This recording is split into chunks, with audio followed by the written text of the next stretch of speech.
The air was thick with tension, the sound of distant crickets blending with the metallic screech of a train approaching far in the distance. On the isolated train tracks of a small rural station, the scene unfolding was nothing short of horrifying. A woman, her face streaked with tears, struggled against the rough ropes that bound her to the tracks. Her trembling voice broke the silence, pleading with the man standing over her. "Please. I have done nothing wrong. Let me go." Her words carried desperation, the kind born from years of enduring indignities and injustice. The man, clad in a police uniform, leaned down, a smirk tugging at his lips. "You people think you can do whatever you want, huh? Not today. Not on my watch." His voice dripped with disdain, his every word a dagger of humiliation. He stood tall, adjusting his belt as if this were just another routine stop. "You want to be a fighter for justice? Here's your justice. Let's see if the laws you hold so dear come to save you now." The woman gasped, the realization of her peril sinking in as the low rumble of the approaching train grew louder. But her fear wasn't just for herself.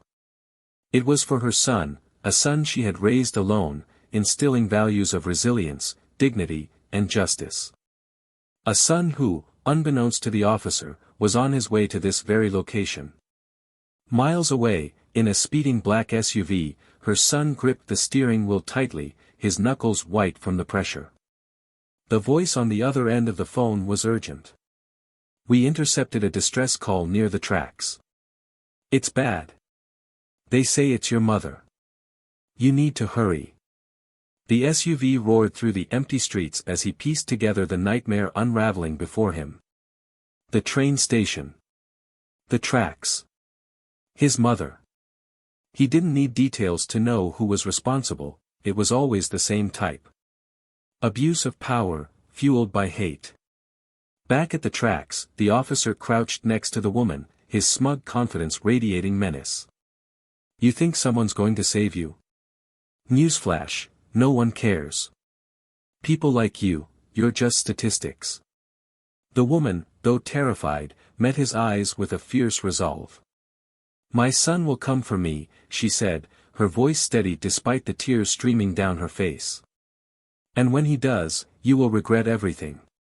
The officer laughed, a cold, empty sound that echoed into the night. "Let him try. He'll learn what happens when you mess with me." The train's horn blared louder now, its headlights piercing the darkness. The officer stood back, admiring his work as if he were the master of some twisted performance. He didn't notice the sound of an engine roaring closer. He didn't see the fury in the eyes of the man who had just arrived. The SUV skidded to a halt, and out stepped the agent. Calm on the outside, but inside, he was a tempest of rage and fear. His gaze locked onto the horrifying scene, his mother, bound and helpless on the tracks, and the smug officer standing mere feet away. "You have 3 seconds to untie her," the agent said, his voice low and laced with menace. 1. The officer turned, surprised, but quickly recovered his bravado. Well, look who showed up. I was wondering if you'd make it in time." 2. The agent's hand hovered near his weapon, but his focus never wavered. The officer took a step closer, a sneer plastered on his face. "Go ahead. Arrest me. See how far you get. I'm protected, and you know it." 3. Without waiting, the agent charged toward his mother, his mind racing for a way to untie her before the train reached them. The officer, caught off guard by the sudden move, stumbled back but quickly regained his footing. What happened next would send shockwaves through the entire department, the town, and the nation. What could push a man so drunk on power to the brink of his own undoing? What secrets would come to light that no one saw coming? And most importantly, how would justice finally be served for a mother and her son in the face of such unspeakable cruelty? Stay with us as we unravel a story of courage, vengeance, and unexpected truths that will leave you questioning the very nature of justice. At Plough of Twist, we stand firmly against all forms of racism, discrimination, and injustice. This channel is a space for powerful stories, meaningful conversations, and unwavering support for equality. To every Black viewer watching, we see you, we hear you, and we stand with you. Now, prepare for a gripping journey filled with twists and turns. Don't forget to subscribe to our channel, hit the like button, and join us in amplifying stories that matter. Enjoy the story. The town of Briar Creek was the kind of place where time seemed to have stalled. Nestled in the rural heart of the Midwest, it was a community bound by routine, whispers, and an unspoken adherence to hierarchies that had existed for generations. The train station, long since forgotten by modern transportation, stood as a relic of a bygone era, its peeling paint and rusted rails a silent witness to countless comings and goings. It was in this town, on a quiet street lined with modest homes, that Lila Johnson had built her life. At 62, Lila carried herself with a quiet dignity that belied the hardships she had endured. A retired nurse, she had spent decades caring for others while raising her son, Malcolm, as a single mother. Her small, weathered home was filled with mementos of a life lived with purpose, framed photographs of Malcolm's achievements, the stethoscope she once wore, and books on everything from civil rights history to recipes handed down through generations. Malcolm was her pride and joy. At 34, he had climbed the ranks to become a special agent with the FBI. His journey hadn't been easy, but Malcolm had inherited his mother's resilience. Growing up, he had seen the subtle and not-so-subtle ways his family was treated differently. He had watched Lila hold her head high, even when others sought to belittle her. It was that strength that fueled him to rise above, to fight injustice on a national level. But the distance from Briar Creek had not dulled the memories of his childhood or the deep bond he shared with his mother. Malcolm made it a point to call her every day, even if just to hear her laugh or to share a quick story about his latest case. For Lila, those calls were a lifeline, a reminder that her sacrifices had meant something. On the other side of Briar Creek's tracks, both literally and figuratively, was Officer James Calloway. Tall, broad-shouldered, and always immaculately dressed in his uniform, Calloway was the embodiment of authority in the town. To many, he was a symbol of order, but for others, particularly the Black residents, he was a looming figure of fear and oppression. Calloway had a reputation that preceded him. While he maintained a polished image in public, those who crossed him in private knew a different side, a man who wielded his badge like a weapon, fueled by a deep-seated prejudice that he rarely bothered to hide. In his mind, he was untouchable, protected by the system and his standing in the community. Lila had encountered Calloway before.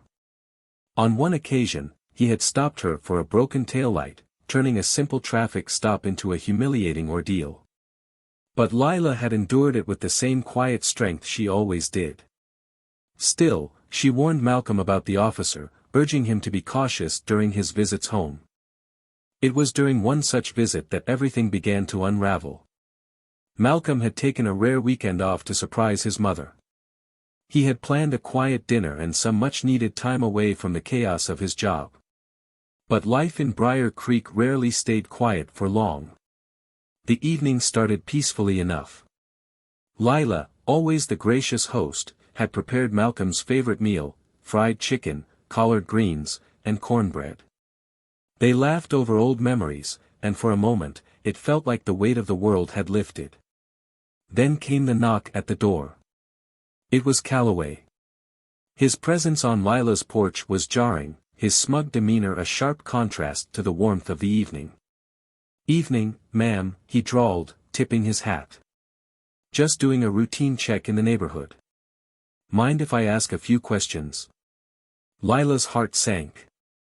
She knew this wasn't routine, and the look in Calloway's eyes told her he had come for something more.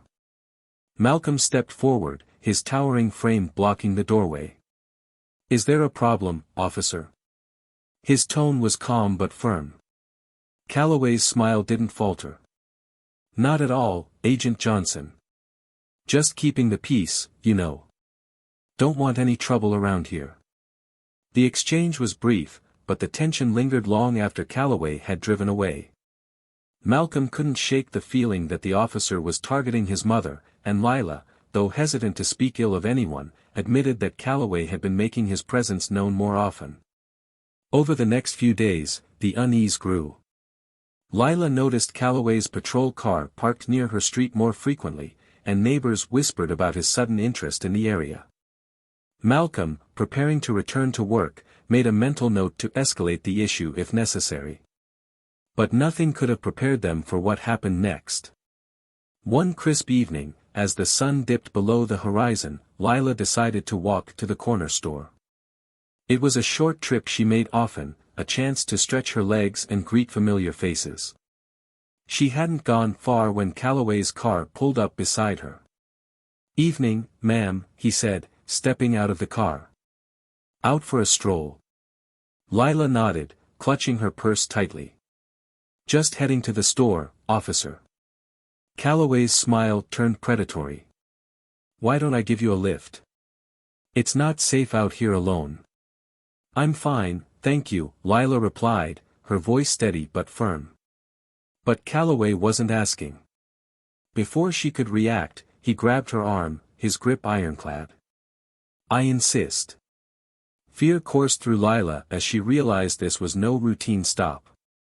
Calloway's car disappeared into the night, taking her far from the familiar streets of Briar Creek. When Malcolm received the call that his mother hadn't returned home, his heart stopped. His FBI training kicked in, and he immediately began coordinating with local authorities. But deep down, he knew where to look. He knew who was responsible.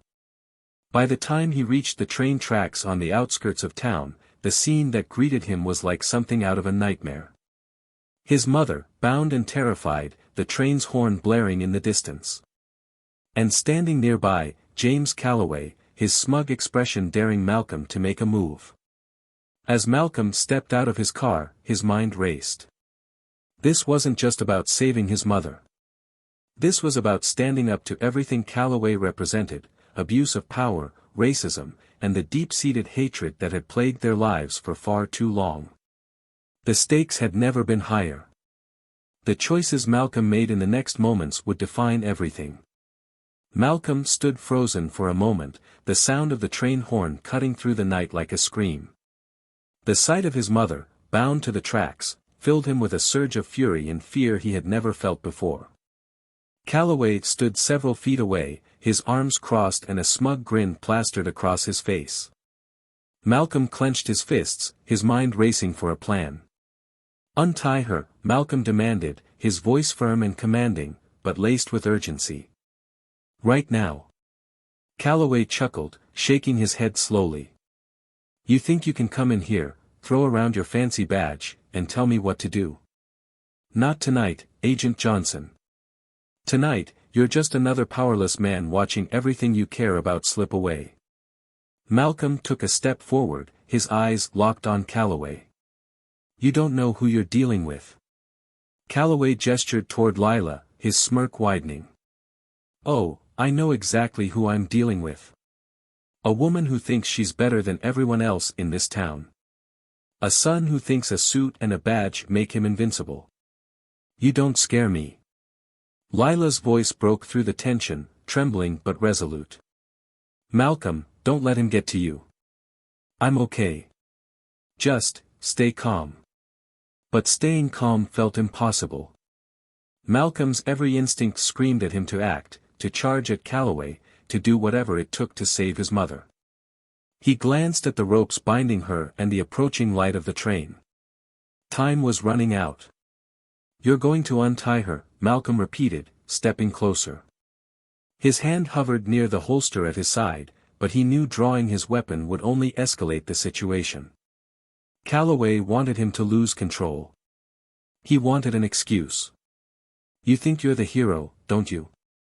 Calloway sneered, taking a step toward Malcolm. "Coming back to this town, showing off your big city success. But let me tell you something, nothing's changed. People like you. You're still at the mercy of people like me." Malcolm's jaw tightened. "That's where you're wrong. You think this is about power? About control? This is about justice, and tonight, you're going to see what that means. The train's horn blared again, louder and closer this time, and Malcolm's heart pounded in his chest. He scanned the tracks, searching for any opportunity to move closer to Lila without tipping off Calloway. His mother met his eyes, and in that brief moment, a silent understanding passed between them. She trusted him to save her. Calloway tilted his head, his expression shifting to mock concern. "You hear that, Agent? Time's running out. Better make your move." Malcolm took a deep breath, forcing himself to focus. "Why are you doing this, Calloway? What's the point?"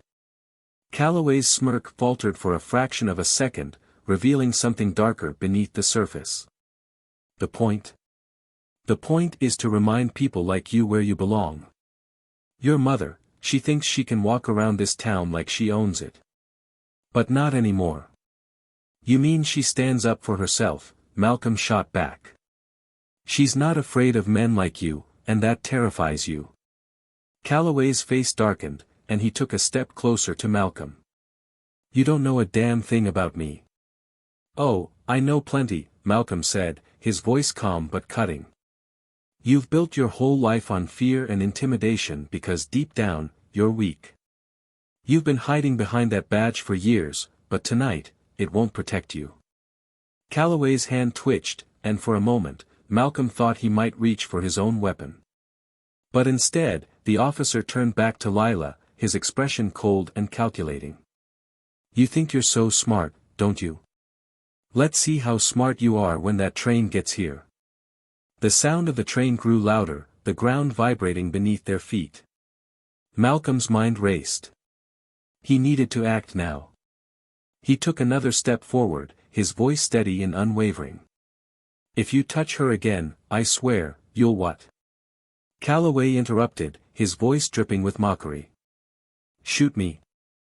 Arrest me. Go ahead. I'm not afraid of you." Malcolm's eyes darted to the tracks, then back to Calloway. He had to find a way to distract him, to buy himself enough time to free his mother. But Calloway wasn't making it easy. His every move was calculated to provoke, to push Malcolm to the edge. Lila, sensing the rising tension, spoke up again. "James, listen to me. This doesn't have to end this way. You can still do the right thing." Calloway laughed, a harsh and bitter sound. "The right thing? You don't get it, do you? This isn't about right or wrong. This is about showing people like you that you don't run this town." But Lila didn't back down. "You think hurting me will make you strong? It won't. It'll just prove what everyone already knows, that you're a coward." For a brief moment, Calloway faltered, his bravado cracking under the weight of her words. Malcolm seized the opportunity, lunging toward the tracks. But Calloway was faster, stepping between him and Lila with a snarl. "Not so fast," Calloway growled, his hand on Malcolm's chest. "You're not going anywhere." Malcolm glared at him, his voice low and dangerous. "Get out of my way." "Or what?" Calloway challenged, his eyes blazing with defiance. The train was nearly upon them now, its horn a deafening roar. Lila's eyes widened, and Malcolm's heart sank. He was out of time. But then, something shifted. Calloway's smug expression flickered with uncertainty as Malcolm's words finally hit their mark.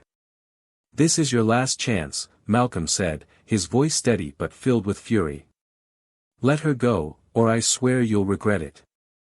The tension was unbearable, every second stretching into eternity. And then, just as the train's headlights illuminated the tracks, Calloway made his move.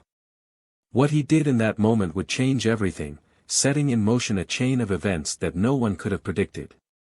Malcolm braced himself, his every sense on high alert. The next few seconds would determine not just his mother's fate, but Calloway's as well. The train's horn was deafening now, the sound swallowing every thought and breath. Malcolm's heart pounded like the rhythm of the approaching wheels, the vibrations growing stronger beneath his feet. His mother was still tied to the tracks, the ropes cutting into her wrists, her face a mask of fear and defiance. Across from him, Calloway stood rigid, his posture caught somewhere between triumph and uncertainty. "Move!" Malcolm shouted, his voice cutting through the cacophony. "You're out of time, Calloway." For a moment, it seemed like the officer might relent. His eyes darted to the train, then back to Malcolm, a flicker of doubt breaking through his composed facade. But then his lips curled into that same maddening smirk. "This is what happens when people don't respect the law," Calloway said, his voice steady despite the chaos around him. "You want to be the hero? Go ahead. Let's see you save her." Malcolm didn't wait. He surged forward, his movements swift and precise, honed by years of training. Calloway reacted, grabbing him by the arm and yanking him back, their bodies colliding with a force that sent them both stumbling. "You're not getting past me," Calloway growled, his grip tightening. "Watch me," Malcolm spat, twisting free and shoving the officer aside.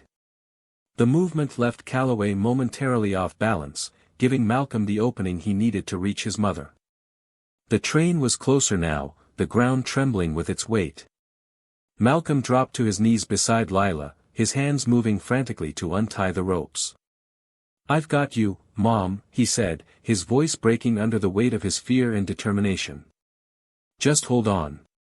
"Malcolm," Lila said, her voice barely audible over the roar of the train. "You have to go." "There's no time, don't you dare," he interrupted, his hands working faster. "I'm not leaving you." Behind him, Calloway recovered, his footsteps crunching against the gravel as he approached. "You think this changes anything, Agent?" he shouted, his tone laced with venom. "Even if you save her, you'll never win. People like you never do." Malcolm ignored him, focusing all his energy on the knots. His fingers burned against the rough fibers, but he didn't stop. He couldn't stop. The train's headlights were blinding now, the horn a relentless scream in his ears. And then, just as the train seemed inevitable, the final knot came loose. Malcolm pulled his mother free with a strength he didn't know he had, dragging her off the tracks mere seconds before the train thundered past. The wind from its passage whipped around them, and for a moment, all Malcolm could do was hold Lila tightly, his arms wrapped protectively around her trembling frame. "You're safe," he whispered, his voice choked with relief. "You're safe." But the danger wasn't over. Malcolm turned to face Calloway, who stood a few feet away, his expression dark and unreadable. The officer's hand hovered near his holster, his posture tense and aggressive. "You just don't know when to quit, do you?"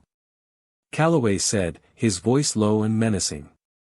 "I gave you a chance to walk away, but now you've forced my hand."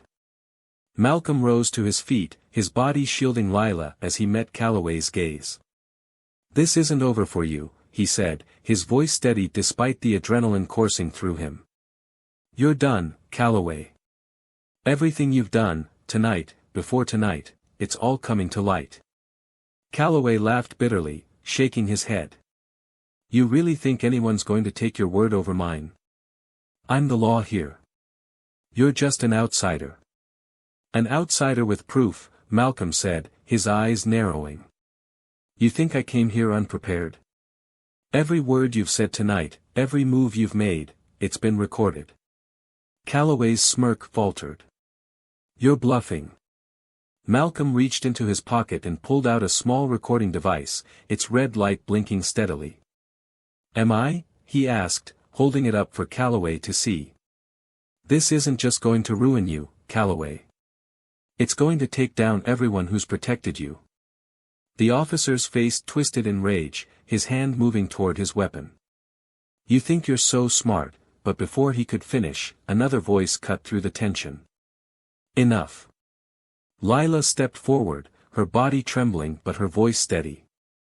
She met Calloway's gaze with a calm intensity that stopped him in his tracks. "You've spent your life trying to break people like me," she said, her tone unwavering. "But you can't break what you don't understand.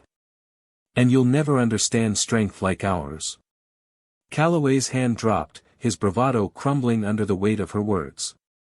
For the first time, he looked uncertain, as if the foundation of his power had begun to crack. Malcolm took a step closer, his voice cold and determined. "This ends now. You're going to face justice, Calloway. The kind you can't manipulate or control." The sound of sirens echoed in the distance, growing louder with each passing second. Calloway's eyes darted toward the approaching lights, his expression shifting from defiance to panic. "You brought them here," he said, his voice barely above a whisper. "You called them." Malcolm didn't answer. He didn't need to. The sirens spoke for him, their wailing crescendo signaling the end of Calloway's reign. As the patrol cars screeched to a halt, officers poured out, their weapons drawn and their faces grim. Calloway raised his hands slowly, his confidence completely shattered. "You'll regret this," he said, his voice hollow. "You'll regret everything." Malcolm watched as the officers cuffed Calloway, his once imposing figure reduced to a shell of itself. He felt no triumph, no joy, only a profound sense of relief that the nightmare was finally over. Turning to his mother, he placed a hand on her shoulder, his voice soft. "It's done, Mom. He can't hurt anyone else." Lila nodded, her eyes glistening with unshed tears.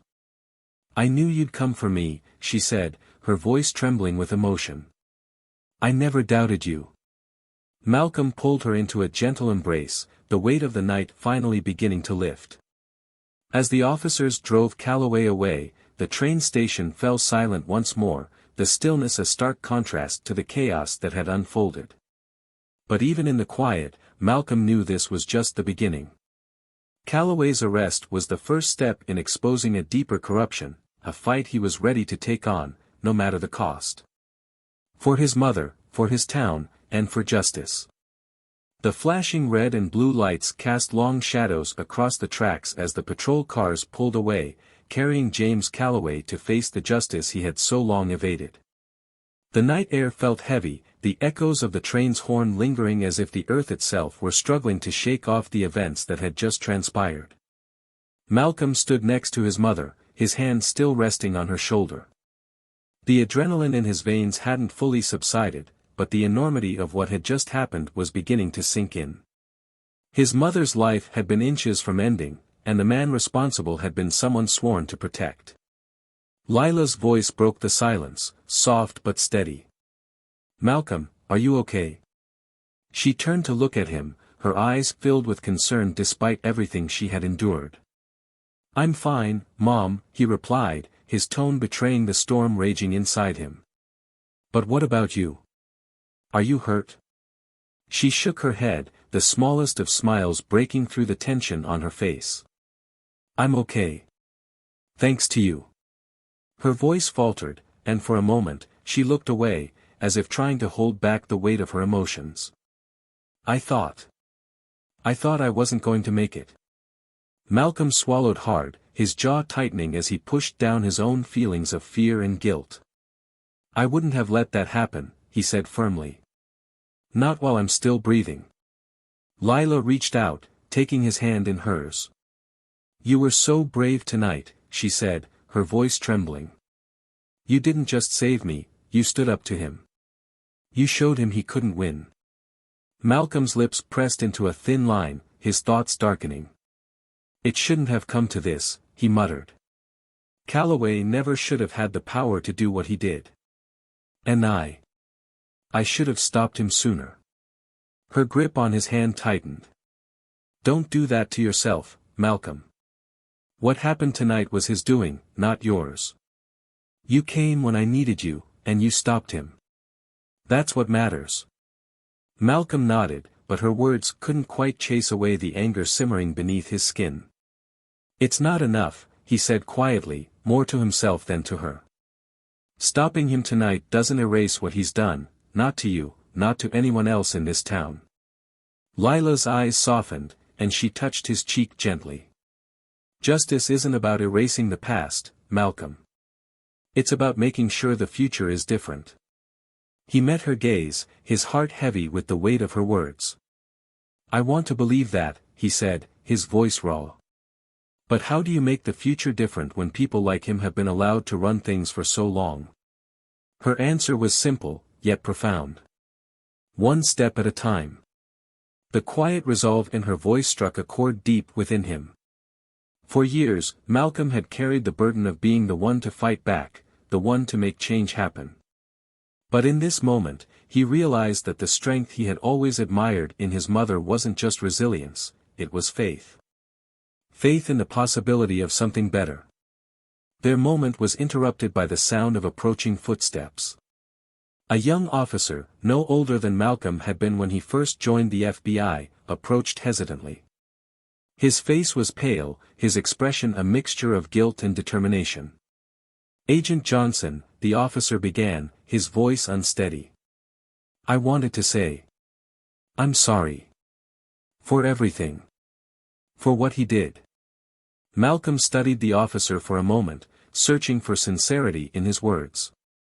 "What's your name?" he asked finally. "Tyler," the young man replied. "Officer Tyler Reese." "Listen, Officer Reese," Malcolm said, his tone measured. "If you really mean that, then you'll help make sure this doesn't happen again. You'll speak up when you see something wrong, even if it's someone you work with. Can you do that?" Reese nodded, his expression earnest. "I can. I will. Calloway, he wasn't the only one, but I swear, things are going to change." Malcolm nodded slowly, his eyes never leaving the young officer's. "Good. Because people like my mother deserve better. This town deserves better." Reese hesitated, then added, "There are others in the department who feel the same way. We've been scared to say anything, but after tonight, we can't stay silent anymore." Lila's voice was gentle but firm. "It's not just about speaking up, Officer Reese. It's about standing up, when it's hard, when it's dangerous. That's how real change happens." Reese met her gaze, a flicker of determination replacing the fear in his eyes. "You're right, ma'am. And I'll do my part. I promise." As Reese walked away, Malcolm turned back to his mother. "You think he meant that?" Lila nodded. "I think he wants to. And that's a start." Malcolm exhaled deeply, the weight of the night beginning to settle in his chest. "I'm not done with this," he said, his voice resolute. "Calloway might be behind bars, but there's more to uncover. I'm going to make sure every person he's hurt gets the justice they deserve." "And I'll be right here," Lila said, her voice steady. "Whatever you need, Malcolm, I'll be here." For the first time that night, Malcolm allowed himself a small smile. "You've always been here," he said softly. "And I couldn't have done any of this without you." The two of them stood in silence for a moment, the distant sound of sirens fading into the night. The train station, once a place of fear and danger, now felt like a starting point, a place where their fight for justice had truly begun. As they turned to leave, Malcolm glanced back at the tracks, the faint glow of the train's tail lights disappearing into the horizon.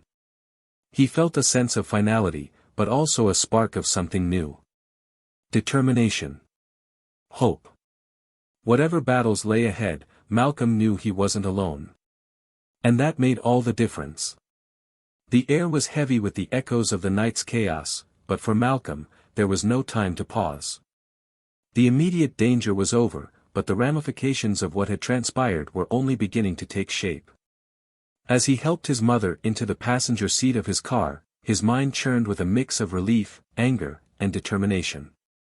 Lila settled into the seat, her movements slow but deliberate. The exhaustion was evident in her eyes, yet her strength remained unbroken. She glanced at Malcolm as he closed her door and walked around to the driver's side. "Where are we going?" she asked softly once he was behind the wheel. Malcolm started the car, his hands gripping the steering wheel tightly. "To a safe place," he replied. "You're not staying in that house tonight." Lila sighed, her gaze shifting to the darkened road ahead. "Malcolm, I don't want to run away. I've never run from anything in my life." "This isn't running," he said firmly, his voice tinged with urgency. It's making sure you're safe while I figure out what comes next. She didn't argue, but the silence between them was thick with unspoken words. Malcolm drove with purpose, his mind already racing ahead. He had seen firsthand how systems protected men like Calloway, how justice could be delayed or denied when power was involved. He couldn't let that happen here. The drive was short, but it felt like an eternity. When they arrived at a small motel on the edge of town, Malcolm parked the car and turned to his mother. "I'll check us in," he said. "Stay here." Lila nodded, watching as he disappeared into the dimly lit lobby. She couldn't shake the weight of what had happened, the image of Calloway's smirk burned into her memory. It wasn't just the terror of the night, it was the realization that her survival was an act of defiance, a challenge to a system that had always sought to suppress her. When Malcolm returned, his expression was serious but focused. "Room's ready," he said, opening her door. "Let's get you settled." The motel room was small and unassuming, but it felt like a fortress compared to the vulnerability of the train tracks. Malcolm set her bags down and checked the locks on the door and windows, his instincts refusing to let him relax. Lila sat on the edge of the bed, her hands clasped tightly in her lap. She watched Malcolm pace the room, his every movement sharp with tension. "Malcolm," she said gently, "you can't carry all of this on your own." He stopped, turning to face her. "I don't have a choice, Mom. Calloway is just the start. You heard that officer tonight, there are more like him. If I don't do something, who will?" Lila's gaze softened, and she reached out, taking his hand. "You're not alone in this. There are people who will stand with you. Don't shut them out." Malcolm hesitated, the weight of her words sinking in. She was right, he couldn't take on this fight by himself. But trusting others, even those who claimed to be allies, was a risk he wasn't sure he could afford. The next morning, Malcolm woke early, his mind already racing with plans. He needed to secure the evidence against Calloway, but he also needed to prepare for the backlash. Men like Calloway didn't go down without a fight, and Malcolm knew the ripple effects of exposing him would reach far beyond Briar Creek. As he sat at the small desk in the motel room, reviewing his notes and recordings, his phone buzzed. It was a call from the FBI field office. Agent Johnson, the voice on the other end, greeted him. "We've been briefed on the situation in Briar Creek.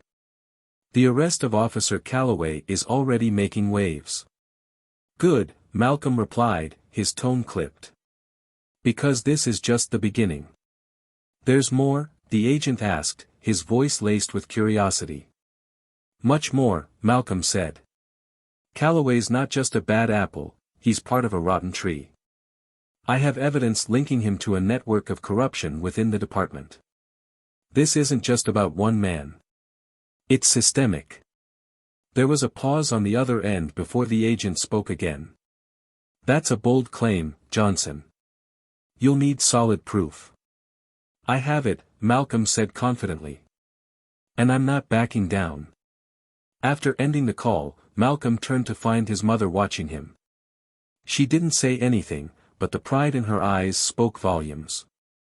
Later that day, Malcolm drove to the local precinct, his mother insisting on accompanying him. Despite his protests, she was adamant. "I've faced men like Calloway my whole life," she said. "I won't hide now." The precinct was abuzz with activity when they arrived. Officers whispered as they passed, their gazes darting toward Malcolm and Lila. The tension was palpable, but Malcolm walked with purpose, his mother at his side. He was met by Officer Reese, who looked both nervous and determined. "Agent Johnson," Reese said, extending a hand. "I'm glad you came. Have the others been briefed?" Malcolm asked. Reese nodded. "The ones who are willing to stand up, yes. But not everyone's on board. There's still a lot of fear." Malcolm's jaw tightened. "Fear is how men like Calloway keep their power. It's time for that to change." They were led to a small conference room where a handful of officers waited, their expressions a mix of apprehension and resolve. Malcolm wasted no time, laying out the evidence he had gathered and explaining the depth of Calloway's corruption. "This isn't just about Calloway," he said, his voice steady but impassioned. "This is about rebuilding trust in this community. If you're not willing to stand up now, you're complicit." The room was silent for a moment before one officer, a middle-aged woman with a weary expression, spoke up. "I've been in this department for 20 years, she said. "I've seen the damage men like Calloway can do. But standing against him, it's not just our jobs on the line. It's our lives." Lila stepped forward, her voice calm but firm. "And what about the lives of the people you're supposed to protect? What about their jobs, their families? If you're too scared to do what's right, then who will?" The officer met Lila's gaze, the weight of her words sinking in. Slowly, she nodded. "You're right. It's time." One by one, the other officers voiced their agreement. The tide was turning, but Malcolm knew the fight was far from over. As the meeting ended and plans were set into motion, he felt a renewed sense of purpose. As they left the precinct, Lila looked at Malcolm, a faint smile on her lips. "You're making a difference," she said. "We're making a difference," he corrected, his tone soft but resolute. "And we're just getting started."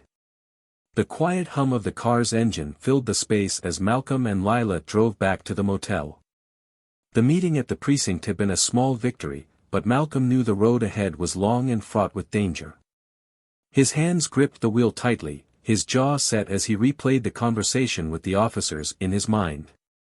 Lila, sitting in the passenger seat, broke the silence. "You did good today," she said softly. Malcolm glanced at her, his expression hard to read. "It doesn't feel like enough," he replied. "One meeting, a few officers agreeing to stand up, it's a start, but it's not the end." "It's more than just a start," Lila said, her tone calm but firm. "You're planting seeds, Malcolm. Seeds that will grow into something bigger than you or me." He sighed, his frustration evident. "It's hard to see the bigger picture when the corruption runs this deep. Calloway isn't just one man. He's part of a system that's been festering for years." Lila reached over, placing a hand on his arm. "I know it feels overwhelming," she said. "But change doesn't happen overnight. You've already done more than most people would dare to." Malcolm's grip on the wheel loosened slightly, her words soothing some of the tension in his chest. "I just want to make sure he pays for what he's done. Not just to you, but to everyone he's hurt." "He will," Lila said with quiet conviction. "The truth has a way of coming out, no matter how deeply it's buried." The motel came into view, its dimly lit sign flickering against the dark sky. Malcolm parked the car and escorted his mother inside, his eyes scanning the surroundings for any signs of trouble.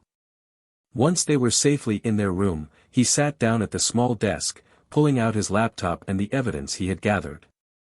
Lila watched him work, her heart aching for her son.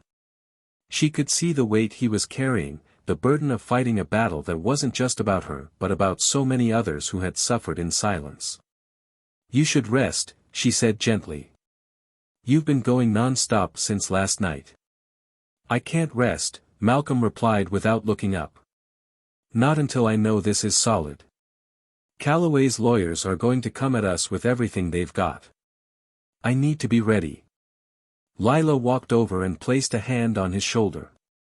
"Malcolm, you're not alone in this. You have people who believe in you, who are willing to fight alongside you. Don't forget that." He looked up at her, his eyes weary but resolute. "I won't. But I can't afford to let my guard down, not now."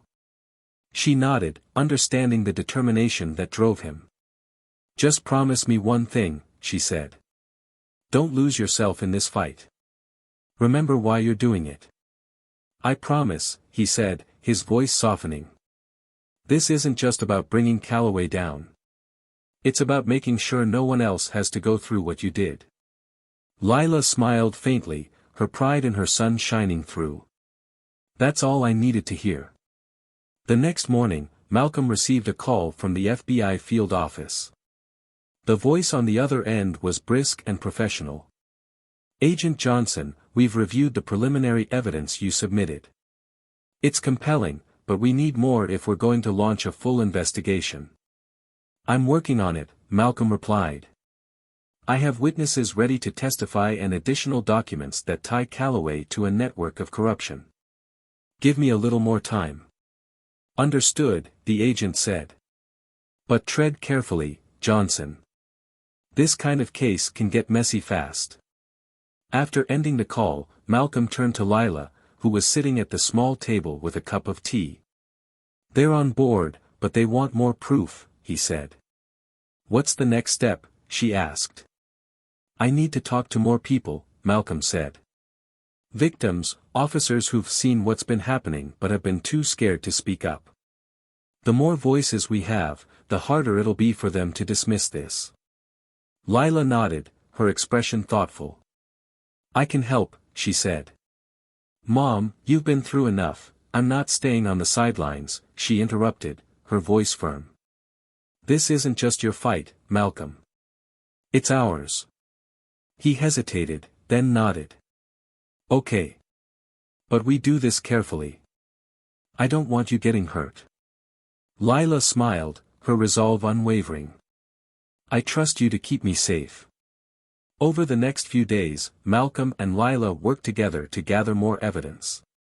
They spoke with families who had been victims of Calloway's abuse of power, documenting their stories and collecting statements. Each conversation was painful, the anger and sorrow of the victims a stark reminder of the damage Calloway had caused. One evening, as they were going through the files, Lila paused, her brow furrowing. "Malcolm," she said, holding up a document. "Look at this." He leaned over, his eyes scanning the page. It was a financial report detailing payouts made to silence complaints against Calloway and other officers. The sums were staggering, the names of the victims redacted but the patterns unmistakable. "This is it," Malcolm said, his voice low but charged with energy. "This is the kind of evidence we need." "It's disgusting," Lila said, her voice trembling with anger. "They've been buying their way out of accountability for years." "Not anymore," Malcolm said, his resolve hardening. "This stops now." The breakthrough reignited Malcolm's determination. He forwarded the documents to the FBI field office, attaching a detailed summary of his findings. Hours later, he received a call from his supervisor. "Johnson, this changes everything," the supervisor said. "We're moving forward with a formal investigation. Your work here is critical, but you need to be careful. People are going to push back hard." "I understand," Malcolm said. "But I'm not backing down." As the investigation gained traction, the atmosphere in Briar Creek grew tense.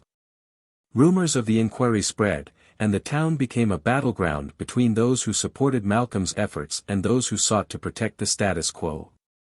One evening, as Malcolm and Lila returned to the motel, they found a note slipped under their door. It was a warning, written in bold, threatening letters: "Drop this, or there will be consequences."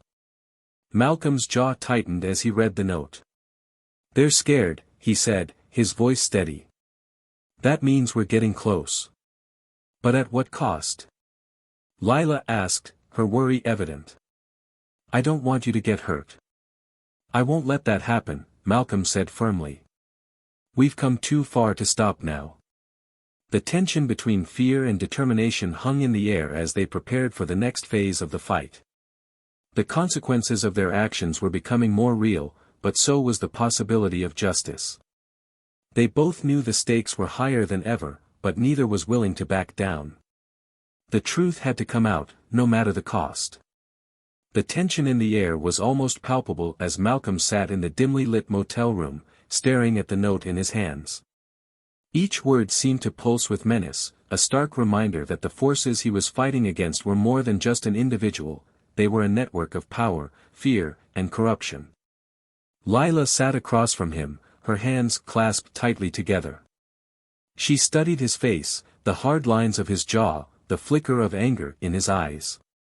"Malcolm," she said softly, breaking the silence. "What are you thinking?" He looked up at her, his expression unreadable. "I'm thinking they're desperate," he said finally. "And desperate people make mistakes." "That note doesn't feel like a mistake," Lila replied, her voice steady but tinged with concern. "It feels like a warning." "It is a warning," Malcolm said, setting the note down. "But it's also proof that we're making progress. They wouldn't bother threatening us if they weren't afraid of what we've uncovered." Lila nodded slowly, but the worry in her eyes didn't fade. "Just promise me you'll be careful," she said. "We've come too far to lose you now." "I promise," Malcolm said, though he knew the road ahead was only going to get more dangerous. The next morning, Malcolm woke to the sound of his phone buzzing.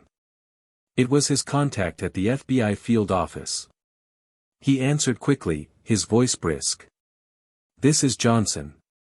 "Agent Johnson, we've got movement on the Calloway case," the voice on the other end said. "The documents you sent us have opened a lot of doors. We're coordinating with the Department of Justice to expand the investigation." "That's good to hear," Malcolm replied. "What's the next step?" "We need you to keep gathering testimony from victims and witnesses," the agent said. "Every piece of evidence you collect strengthens our case. But be aware, word is spreading fast. Calloway's allies aren't going to take this lying down." "I'm ready," Malcolm said firmly. "Let me know what you need." After ending the call, Malcolm turned to find Lila standing by the window, looking out at the parking lot below. She had a pensive look on her face, one that Malcolm had seen many times before. It was a look of quiet determination, tempered by years of enduring more than anyone should have to. "What's on your mind?" he asked, crossing the room to stand beside her. "I'm thinking about all the people who've been hurt by men like Calloway," she said. "Not just here in Briar Creek, but everywhere. For every person who speaks up, there are a dozen more who are too afraid. That's why we're doing this," Malcolm said. "To show them that things can change." Lila turned to him, her eyes filled with a mix of hope and caution. "Do you really believe that? That things can change?" Malcolm hesitated, then nodded. "I have to believe it," he said. "Otherwise, what's the point?" She smiled faintly, her pride in him evident. "Then I believe it too." The day passed in a blur of phone calls and meetings. Malcolm and Lila visited several more families, listening to their stories and documenting their experiences. Each conversation was a painful reminder of the damage Calloway had caused, but it also reinforced Malcolm's resolve. These people deserved justice, and he was determined to make sure they got it. That evening, as they returned to the motel, Malcolm noticed a black SUV parked near the entrance. His instincts kicked in immediately, and he scanned the area, his hand instinctively moving toward the concealed holster at his side. "Stay here," he told Lila, his voice low and serious. "Malcolm," she began, but he cut her off. "Just stay here. I'll handle this." He approached the SUV cautiously, his every sense on high alert. As he got closer, the driver's side window rolled down, revealing a man in a suit. The man's face was calm, almost disarmingly so. "Agent Johnson," the man said, his tone polite but with an edge of authority. "We need to talk." "Who are you?" Malcolm asked, not lowering his guard. "Someone who's interested in the truth," the man replied cryptically. "And someone who thinks you're in over your head." Malcolm's eyes narrowed. "If you're here to threaten me, you're wasting your time." "I'm not here to threaten you," the man said. "I'm here to warn you. The people you're going after, they don't play by the rules. They'll stop at nothing to protect themselves." "I'm not afraid of them," Malcolm said firmly. "Maybe you should be," the man said. "You think exposing Calloway will fix everything? He's just a pawn. The real players are the ones you haven't even seen yet." Malcolm's jaw tightened, but he didn't waver. "If there are bigger players, then I'll expose them too." The man sighed, as if exasperated by Malcolm's resolve. "You're brave, Agent Johnson. I'll give you that. But bravery won't keep you alive." Before Malcolm could respond, the man rolled up the window and drove away, leaving him standing in the parking lot, his mind racing. When he returned to the room, Lila was waiting for him, her expression a mix of worry and curiosity. "What happened?" she asked. "Nothing I can't handle," Malcolm said, though his thoughts were far from calm. "Malcolm," Lila said, her voice gentle but firm. "You don't have to carry all of this on your own. Let me help." "You already are," he replied, sitting down beside her. "But this fight, it's bigger than us. And it's only going to get harder." "Then we'll face it together," she said, her resolve unwavering. The following days were a whirlwind of activity. The investigation gained momentum, and more people came forward with stories of abuse and corruption. The walls were closing in on Calloway and his allies, but Malcolm knew the fight wasn't over. One evening, as Malcolm was reviewing a stack of files, Lila sat down across from him. "You know," she said, her tone thoughtful, "when I was younger, I used to think that justice was something that just happened. That the truth would always win out. And now?" Malcolm asked, looking up at her. "Now I know that justice doesn't just happen," she said. "It's something you have to fight for. Something you have to demand." Malcolm nodded, her words resonating deeply. "That's exactly what we're doing," he said. "And we're not stopping until we get it." As the night stretched on, Malcolm and Lila continued their work, their determination unshaken despite the challenges ahead. The truth was coming to light, and with it, the hope of a better future, a future where justice wasn't just an ideal, but a reality. The courtroom was silent as the verdict was read, the tension so thick it felt as though the air itself had stopped moving. James Calloway, the once untouchable officer whose actions had terrorized Briar Creek for years, stood rigidly at the defendant's table. His face, usually set in a smug expression of superiority, was now pale and tense. "Guilty," the judge announced, the word cutting through the silence like a blade. A collective exhale swept through the room. Victims and their families sat in the gallery, their faces a mix of relief and disbelief. For so long, justice had seemed out of reach, but now, it was here. Calloway's reign of terror was over. Malcolm sat in the back, his posture calm but his heart pounding. This moment wasn't just the culmination of months of relentless investigation, it was the validation of everything his mother had endured and the sacrifices they had made together. He glanced at Lila, who was seated beside him, her hands clasped tightly in her lap. She turned to him, and their eyes met. No words were necessary, the relief and pride in her expression said it all. As Calloway was escorted out in handcuffs, the weight of the case began to settle on Malcolm's shoulders. It wasn't just about one man. The investigation had uncovered a web of corruption that extended far beyond Briar Creek, implicating multiple officers and officials. Some had already resigned in disgrace, others faced indictments. The system that had protected Calloway for so long was beginning to unravel. Outside the courthouse, reporters gathered in a swarm, cameras flashing and microphones thrust forward. Malcolm and Lila stepped out together, the crowd parting as they walked. A reporter called out, "Agent Johnson, do you believe this verdict will bring lasting change?" Malcolm paused, his expression thoughtful. "This is a step in the right direction," he said, his voice steady. "But real change doesn't come from one case or one verdict. It comes from holding people accountable, from listening to those who've been silenced, and from refusing to accept injustice as the status quo.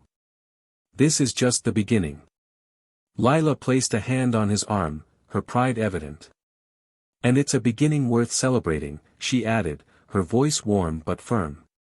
"Because for every person who spoke up, for every family who fought back, today is proof that their voices matter." As they moved past the reporters, Malcolm couldn't help but feel a sense of closure, but also a renewed sense of purpose. The fight wasn't over, but it had reached a turning point, one that offered hope for a better future. In the weeks that followed, Briar Creek began to transform. The police department underwent a complete overhaul, with new leadership committed to transparency and accountability. Community members, inspired by the courage of those who had spoken out, came together to create programs aimed at fostering trust and dialogue between law enforcement and the residents they served. For Lila, the changes brought a sense of healing. She returned to her modest home, but this time, she did so without the lingering shadow of fear. She became a respected voice in the community, advocating for victims and working tirelessly to ensure that what happened to her wouldn't happen to anyone else. Malcolm, too, found a new sense of direction. The success of the Calloway case elevated his reputation within the FBI, but it also clarified his purpose. He requested a transfer to a division focused on civil rights investigations, determined to continue the work he and his mother had started.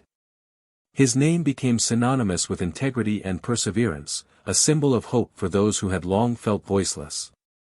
One afternoon, as Malcolm sat on the porch of Lila's home, she joined him with 2 glasses of iced tea. They sat in comfortable silence for a moment, the sun casting a warm glow over the yard.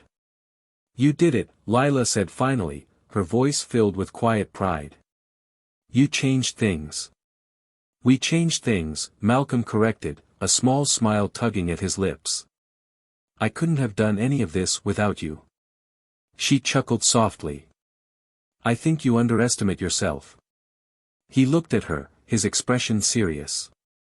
"And I think you underestimate how much your strength means to me. You taught me how to stand up for what's right, even when it's hard. That's what made this possible." Tears glistened in Lila's eyes, but she blinked them away, her smile unwavering. "Well," she said, her voice teasing, "I guess I did a pretty good job raising you, didn't I?" Malcolm laughed, the sound rich and genuine. For the first time in months, he felt a sense of peace. As the sun dipped below the horizon, Malcolm's phone buzzed with a notification. It was a message from one of the victims he had worked with during the case. The words were simple but powerful, "Thank you for giving us hope." He showed the message to Lila, who read it and smiled. "You've done more than just bring justice, Malcolm," she said. "You've inspired people." "Then it was worth it," he said softly, his gaze drifting to the horizon. "Every second of it." The story of Malcolm and Lila is one of resilience, courage, and the fight for justice. It's a reminder that change is possible, even in the face of overwhelming odds.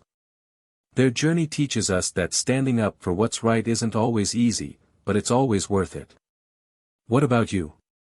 What did this story make you feel? Have you ever faced a moment where you had to choose between staying silent or speaking out? Share your thoughts in the comments, we'd love to hear your perspective.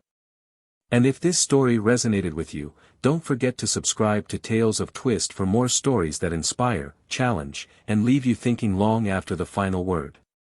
Hit the like button, share this video, and let's keep these conversations going. Thank you for being a part of this journey.